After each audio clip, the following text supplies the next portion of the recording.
Senhor Renato Semensati, o que dizer desse clássico Sul-Norte? Boa tarde. Essa foi a bola do jogo ali para o Criciúma, né? Mas o Joinville foi melhor. O Joinville entrou com o seu time principal, fazendo um jogo importantíssimo. Basta dizer que foi o maior público presente na arena desde 2016.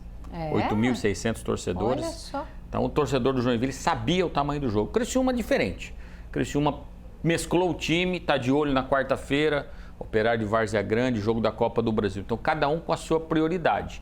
Mas você tem que analisar o seguinte: deu certo o planejamento do Criciúma? Deu. Foi de alto risco? Foi. O Joinville esteve próximo da vitória, colocou 2 bolas na trave, todo time que põe 2 bolas na trave, ele esteve muito próximo de vencer. Mas no futebol você tem que fazer o gol, senão você não ganha. O Criciúma, dentro daquilo que propôs o seu treinador, poupando o Éder, entrou ali, você viu que teve a chance do jogo, mas jogou 20 minutos. Marquinhos Gabriel entrou. Quando o Marquinhos entrou também, muita chuva em Joinville, né? Até foi decretada situação de emergência em Joinville, então não deu para jogar os últimos 15, 20 minutos do jogo.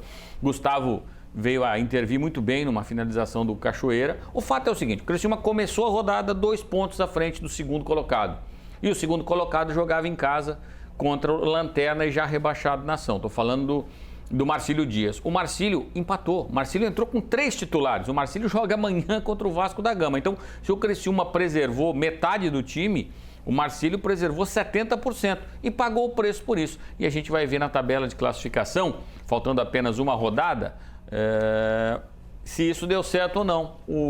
A estratégia, o planejamento do técnico Cláudio Tencati. O Criciúma começou a rodada 2 pontos na frente do Marcílio, faltando 2 jogos para todo mundo. Terminou a rodada como? 2 pontos na frente do Marcílio. Então a estratégia deu mais do que certo. Até porque o Criciúma jogava em Joinville com o Joinville, que é um clássico, um dos maiores clássicos de Santa Catarina. E o Marcílio recebia o Nação de Araquari, lanterninha, rebaixado e tudo mais. Então, a chance do Marcílio se aproximar nesse jogo e igualar a pontuação, por exemplo, com uma vitória, já que o Criciúma empatou, era muito grande. Mas o futebol é jogado. Aliás, o Marcílio só empatou a 50 do segundo tempo. Então, nós temos, vou explicar aqui, o Criciúma falta um jogo, tem 22 pontos. O Marcílio tem 20 pontos. Se o Criciúma empatar somente com a Chapecoense, que é o seu adversário, o Criciúma provavelmente vai ser primeiro lugar, porque o Marcílio só chegaria a 23 e aí nos critérios de desempate o Marcílio teria que tirar 4 gols de diferença de saldo. Como o Marcílio joga num clássico local com o Brusque, que está brigando ali com o mando do Brusque, não dá para imaginar que o Marcílio golearia o Brusque, né? Até porque o Marcílio joga amanhã com o Vasco, vai estar desgastado enquanto o Brusque descansa a semana.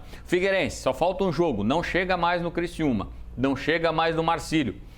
Barra e Avaí se enfrentam na quarta-feira, é um jogo atrasado.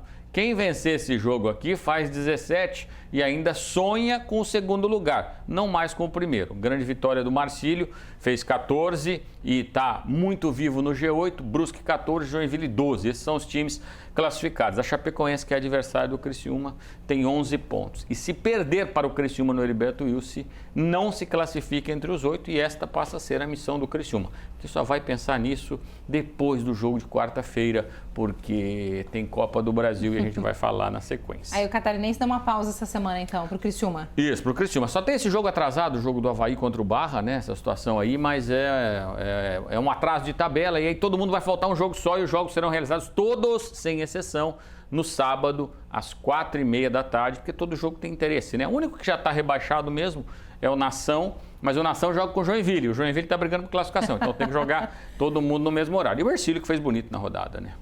O Ercílio fez um 2-0, chegou entre os 8, então é um time que vai brigar, tá chegando, tá crescendo no momento certo, e eu acho que o que a gente pode ter, né, é um cruzamento, dependendo da classificação, se o Ercílio joga contra o Barra nessa última rodada, é um jogo muito duro. Se o Ercílio perde para o Barra, a chance do Ercílio terminar em 8º é muito grande, se você olhar as combinações de tabela. E se isso acontecer, a gente vai ter um mata-mata com o Criciúma encarando o Ercílio. Mas se o Ercílio pontuar diante do Barra, aí é diferente. O Ercílio não classifica em 8º. E o Criciúma sendo primeiro, ele pega o 8º colocado. O ideal aqui para o Sul, minha cara Eliane, é o Ercílio se classificar em 7º, em 6º, em 5º. Para eles não se enfrentarem. Para não se enfrentarem nesse primeiro momento. Claro que isso vai acontecer com eles avançando no decorrer do campeonato, mas a boa notícia para o Ercílio é a seguinte: o Ercílio joga a Série D esse ano porque conquistou a vaga o ano passado.